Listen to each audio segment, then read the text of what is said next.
Keep it up the good fight. It's the second hour of the Elias Macco Show. And we begin hour two of the show with your absolutely favorite topic in the whole world. You know what I mean. Bill 96. Yeah, Bill 96. We know what the Anglo community feels about the bill. And joining us on the line is Andre Pratte, Canadian columnist. He's a former senator. He's now the director at the national strategic consulting firm Navigator. And he's just penned a piece appearing in the National Post. And I love the headline on this one. Quebec's Bill 101 on steroids goes too far. Andre Pratte, welcome to the show. Good morning. So tell me about Quebec's Bill 101 on steroids, Bill 96, and I'm happy to hear more voices chime in on Bill 96 because it seems when the Anglophone community speaks out on it, it falls on deaf ears. Tell me why you have serious concerns about Bill 96. Well, first of all, one of the reasons that Anglo voices are not heard is simply because French-speaking Quebecers are in favor of the bill. But my impression is that they're in favor of the bill because they believe it's going to help the French language. They're not really aware of what is in the bill. Mm-hmm. And I think there are many measures in the bill that go way too far. The first one being, of course, the use of the notwithstanding clause. This is the most severe use of this clause that we've ever seen. It's not equivalent to what René Lévesque did or Robert Bourassa did. It really pushes aside all fundamental rights of Quebecers as protected by both the Canadian and the Quebec Charter of Rights. And it just pushes them aside to protect the bill against any kind of legal challenge. And I think this is way exaggerated. And, most people are not, from my experience, most people do not know that this is in the bill, that this is what this clause does. There are measures in the bill that will not solve the difficulties or the perceived difficulties of the French language, but will infringe on people's rights. So I believe that the bill goes way too far as, for instance, limiting the admissions to the English colleges. I don't see this as necessary. It will, again, infringe people's rights to have at least part of their education in the language of their choice, and many other things in the bill that really will only increase bureaucracy and not do much to protect the French language. I agree, Elias, that the French language should be protected and that legislative measures are acceptable. But these legislative measures have to be balanced by the protection of Quebecers, all Quebecers' fundamental rights. So what should be the strategy if you want to, let people know that there is a lot of concerning things about, the new charter of the French language, Bill 96. You mentioned that Quebecers, if you poll them, they're in favor of Bill 96. But if you were to poll them on the individual measures, if you said, hey, is it okay if inspectors can enter at a reasonable hour any place other than a dwelling or a house, right? to do inspection, be like, I'm against that. If you ask them on the CJEP question separately, they'd probably say, I don't like that. And yet they're in favor of the bill overall. So how do you fight back against that? Well, it is the role of the opposition parties in the National Assembly to highlight these issues. I'm not sure they're doing a great job of it. I know that they've been fighting some of these measures in committee, but as you know, what goes on in parliamentary committees does not attract a lot of media attention. I think they should make a bigger story out of it. They should have press conferences often about this thing. They should raise the issue in the National Assembly itself. But my impression is that because Quebecers, French-speaking Quebecers, are in agreement with the bill as a whole, the opposition parties are not really interested in in fighting this fight because they're concerned that they would lose votes. And that's so interesting when you bring up the Quebec Liberal Party of Quebec. And I believe that we're on the same page when it comes to the Quebec Liberal Party. We had Dominique Glad on the show a little while back. I think, about a week and a half ago, she was on the show. And I said, hey, I know you're in a rock and a hard place here on Bill 96, but let's say Bill 96 came up to a vote as is right now.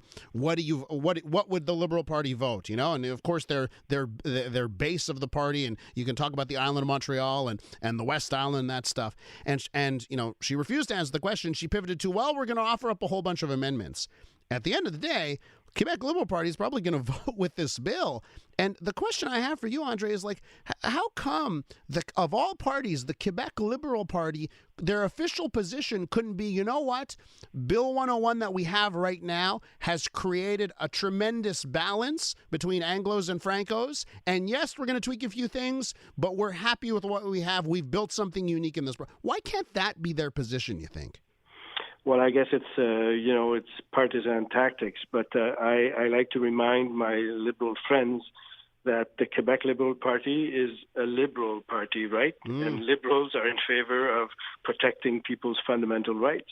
And there are issues raised by the bill that infringe fundamental rights, and I don't think most of the amendments, even that are proposed by the Liberals, even if they were accepted, I don't think that would render the bill as a whole acceptable. There are some measures that may be justified, but the bill as a whole, as long as it includes such a wide-ranging notwithstanding clause, is not acceptable. It's not acceptable for a Liberal, I think.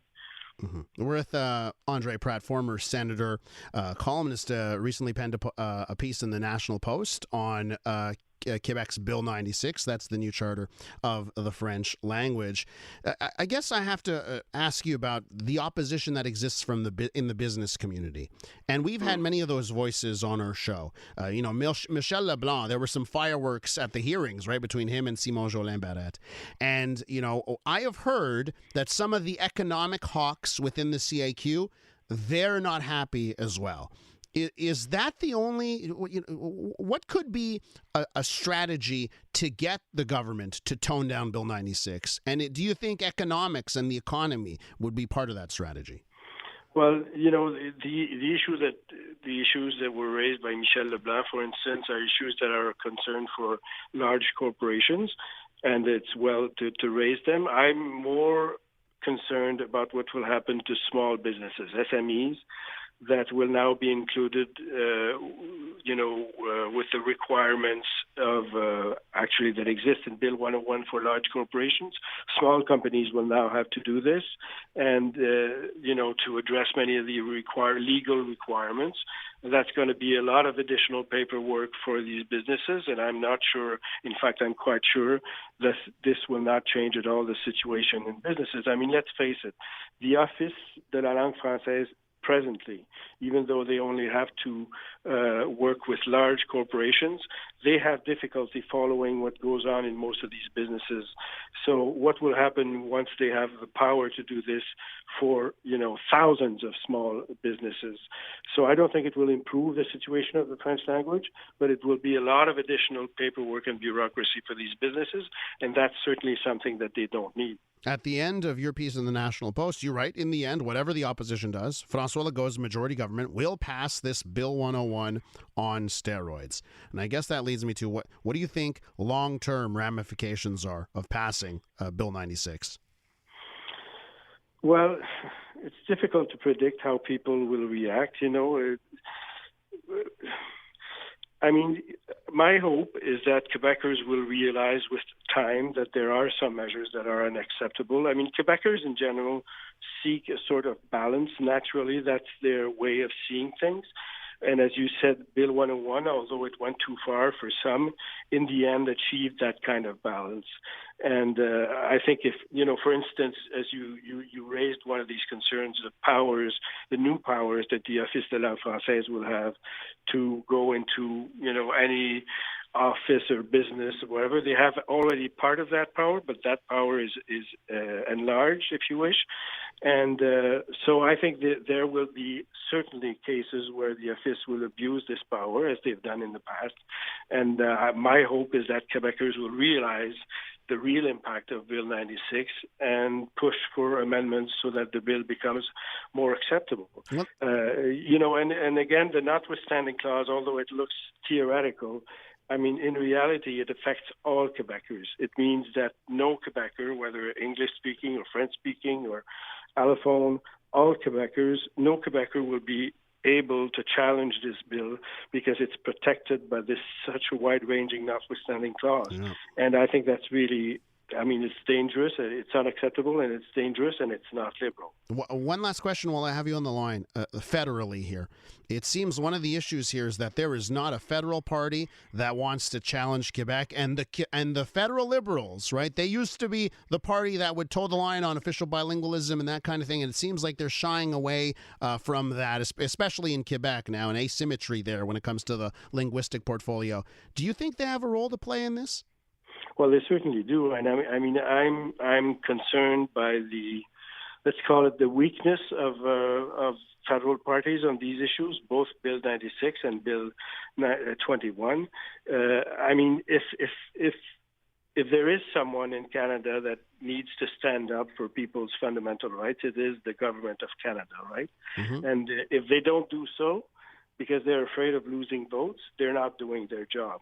And in the case of Bill 96, I understand that the language in part is provincial jurisdiction, but fundamental rights are both provincial and federal jurisdiction, and the government of Canada has to stand up for people's rights.